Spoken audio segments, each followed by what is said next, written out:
See the greatness in all. Now, to see the greatness in someone else, who do you need to see the greatness in first? Yeah. Some of us are very good at giving ourselves a really hard time. Who here is in that clan? The beat myself up, beat the shit out of myself up crew. It shows up everywhere. Sometimes we're doing, talk about yoga, sometimes we're doing yoga poses, I can see people like giving themselves a really hard time. I'm like, feel free if you're enjoying it. Even that is an addiction. It's like we're addicted to actually feeling bad. So we keep giving ourselves a hard time. So if you have a step somewhere along the way that says, beat myself up, my recommendation to you would be take that step and throw it away. Because it's useless. How many of you found it's been useful? Ever? Served any purpose ever? I'd like to hear how it's useful. It's never useful. So take that step and just throw it away. Giving yourself a hard time, beating yourself up, putting yourself down. You found once when it's useful? I felt a bit weak and stuff like that, and it motivated me to work out of it. So okay. So beating yourself up. instead of beating myself up, but I gave myself a hard time. Okay. It's like, come on, man, you gotta get your shit together. Okay. So you're motivating yourself through beating yourself up. Okay, so sometimes these, patterns, we just haven't found a healthier way. So part of the work is actually to replace the unhealthy habits and still meeting the needs, and more in healthy ways. To rewire things so that you're meeting the needs in healthy ways. Do you want to share something? There's a thing coming to you. Can you hear me? Tell us your name. My name is Andy. Hello, Andy. Hello. This is just a really quick point about seeing the greatness in all. It just kind of light bulb to me. Like, how often is it when you're given a really all-encompassing compliment by somebody that even knows you or doesn't know you, and the default position for everyone, even those of us who think that we've done the work, let's say the comment is, you're fucking brilliant, you're amazing at what you do. The immediate response is to dig around in your psyche for why that would be wrong. So you would say, well, I'm just doing what I was taught, or, well, I've been doing it a long time, or all these kinds of, instead of actually landing in that moment and going, thank you. Not some arrogant response, but just to go, it's really hard not to dig around for the shit. Yeah. Get off me. Someone's actually like I'm a yoga teacher, and this isn't an opportunity for me to tell you. Stand up so we can see you, please. I'm a yoga teacher. This isn't an opportunity for me to tell you that I'm a fucking amazing one, but I am. But that's not what I'm here. Tell us more. That's not the point. The point of standing up was that a student came up to me today. It doesn't happen very often. It does happen quite a lot, but not this often. And he said he'd been practicing for 10 years, and he thought I was the best teacher that he had practiced with. And normally I would have done, well, I've been teaching for 5 years, and you've obviously found the right person. And I just went, thank you, and it just felt weird. I went, thank you. Have a great day. I didn't need to do the thing. Let's find a way to deflect this greatness because it's too awkward, or let's look for the shit reason why he likes it. It's really hard just to see the greatness in yourself as much as it is to see it in other people. But when you do, then things start to, open up. Yeah. That's it, really. Great, thank you. Go back. So that's a great example of actually rewiring. When I talk about rewiring, the old conditioning, we go, and I just want to block it and not receive it. Because receiving is scary. When someone gives something like a compliment, or maybe it's love, love's too scary. Right? So no. I've been doing it for 5 years. Oh, it just happened. It's not me. We tend to deflect. We're very good at doing that here in the UK. Before we got like compliment deflectors. Bring it down and let it in. Start receiving. And not just like thank you as in like walls up, but thank you as in bring the walls down and let it in. So this weekend, when you have breaks, go and tell people from your heart. Give them some heartfelt compliments, the truth.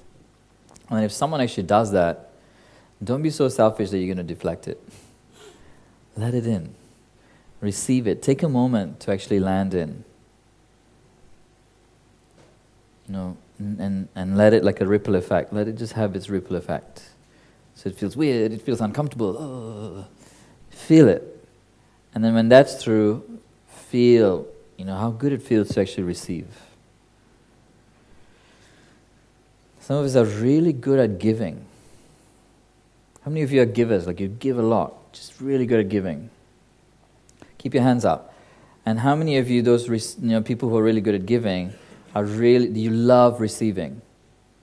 Oh. 4 people out of that whole group. Why is that? What do you think? What's your guess? Pardon? Humble. Is that the label? Okay. Humble. So you like to give, but you don't like to receive. And it's called humble. Yes? No, it's about control. About control. Tell us about that. Teach us a little bit about that. Yeah, it's coming. Once he wakes up. Thank you, Anthony. Thank you. Hi everyone, I'm Ingemar. Hi, Ingemar. How is Only it wanting, sorry? How is it control? Only wanting to give and not wanting to receive is about control, I think, because that allows you to sort of be safe. You're in charge of what you're giving. But when you start receiving, and I think this is why, especially here in Britain, you like to deflect compliments, is because there's like an implied debt there. Someone says something nice to you, and then you feel like you're somehow indebted to that person. Yeah. So, and I think that sort of applies to the idea of receiving. And also you feel good when you receive. You're doing something that has sort of a societally approved value, if you like. Uh-huh. Does that make sense? Yes. So, but if you start receiving, it's like, oh, and you have to be a little bit vulnerable when you do that. And it's not always a comfortable place. Yeah. I think that's it. The V word. Okay, thank you. Thank you. It is about control.